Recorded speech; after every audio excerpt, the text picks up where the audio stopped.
I really want to say thank you to those of you who are with me this morning.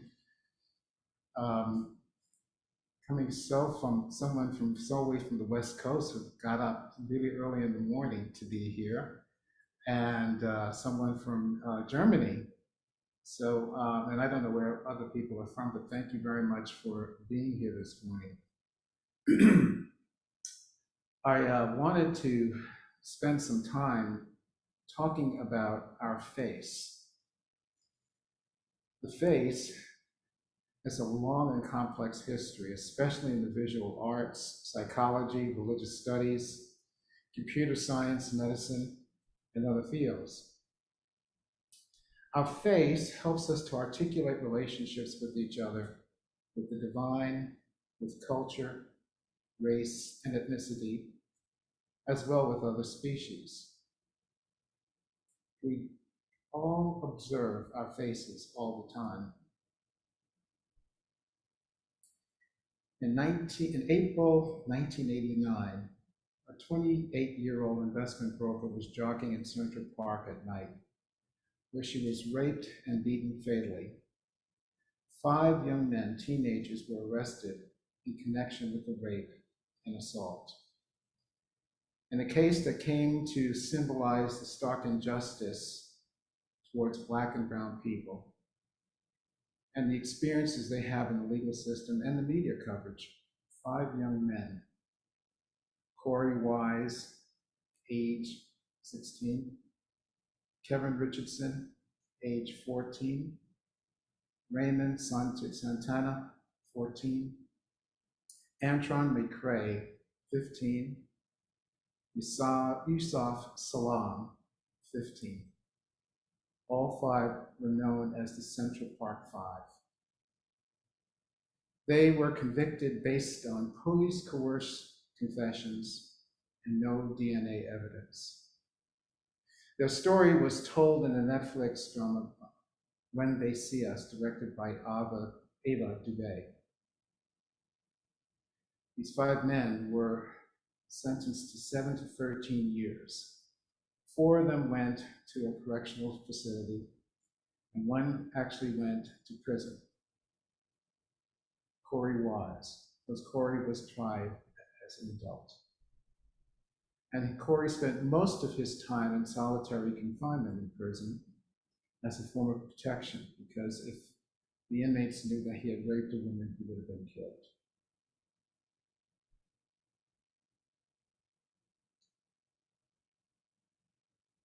The interesting thing about Mr. Weiss was he wasn't involved in any of the experiences that the other 4 had gone through.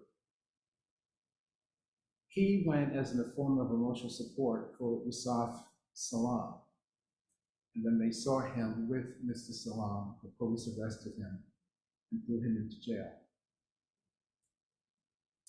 A poverty Mongol at the time, a man by the name of Donald Trump, spent $85,000 in a full-page advertisement titled, "Bring Back the Death Penalty." Quote, "Maybe hate is what we need if we're going to get something done."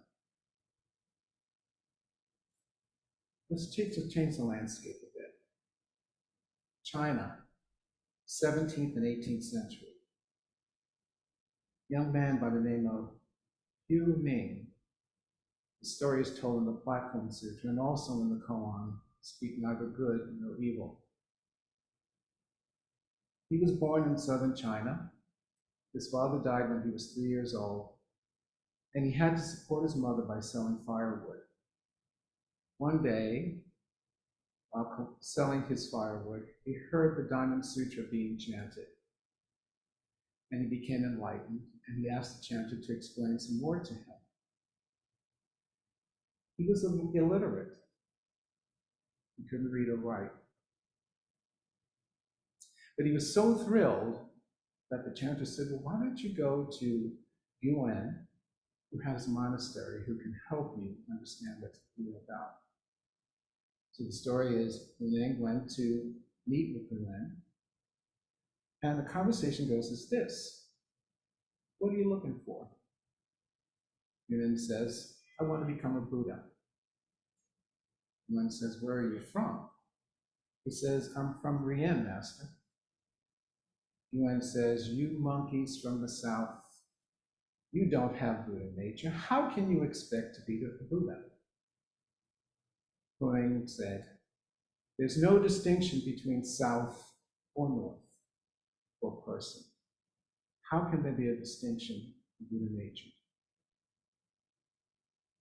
Huang realized that Huning was gifted and had him work as a rice cleaner in the monastery. Didn't participate in any of the services with the other monks, he just washed rice. So months passed, and Wen decided to have a contest to determine his successor. And as in most cases, there's always a shoo-in. Someone's going to get it, and the most senior monk, Shinshu, could have been the Dharma heir. He developed the poem and posted it on the monastery wall. But Guwen felt it was good, but not yet good.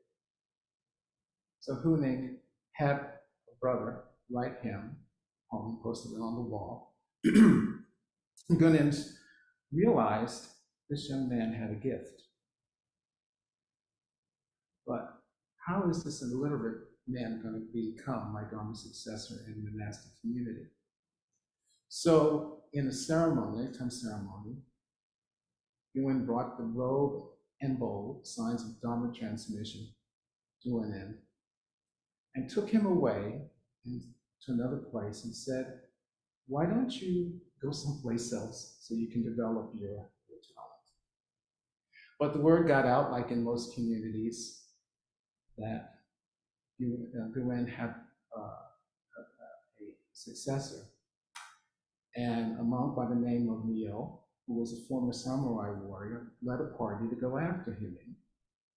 They weren't going to let a rustic, an illiterate rustic, be the Dharma teacher. So the story goes is that they finally were able to confront Huning, and Huning says, well, I really have no need for this, so here, put down the robe and the bowl in front of him. Neo goes over and tries to pick up the robe and the bowl, but he can't do it. And he's getting frustrated and frustrated. And he says, all I wanted to do was have the Dharma. Huning said, think nothing good or evil. What is your original face before your parents were born? Dogen would say, your face before your parents were born is your true face, your original enlightened Buddha nature. But the koan asks, what are you? What is this true self? What is your identity before and beyond distinctions like good or evil? Many of us, like Neo, come to the practice thinking that there's something outside of ourselves, something to get, maybe even to wear, something to pursue.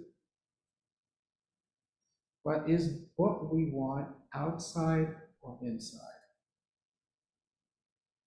The other side of the koan asks us to consider, well, if it's not outside, it must be inside. It must be something that's buried within me.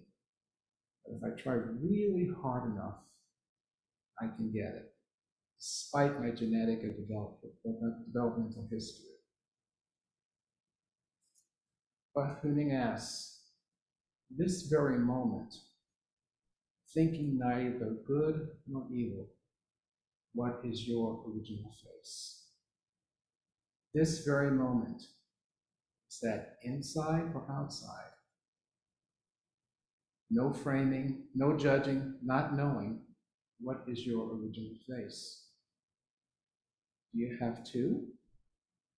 Is it the one on your head, a copy of the real thing? Early this month, Yusuf Salim, 34 years after he was released from prison, was officially declared the winner in the Democratic primary for a seat in the City of New York Council. He will represent Harlem, a community where he grew up, a community where he was arrested and the community he returned to from prison. One of Salim's political supporters was a former corrections officer whose first encounter with Mr. Salam in the lower Manhattan courthouse, Derek Tebet, said he believed in the innocence of those 5 teenagers. Quote, "It was an experience I'll never forget. Going home that day," he said, "I walked from Center Street to 14th Street. I couldn't get on the train because my head hurt so badly." Mr. Salam is a practicing Muslim. He said he could not help but see the uncanny similarity between his own story and that of his namesake, the Prophet Yusuf, in the Koran. For us who are from another Judeo-Christian background, it's the story of Joseph and his brothers.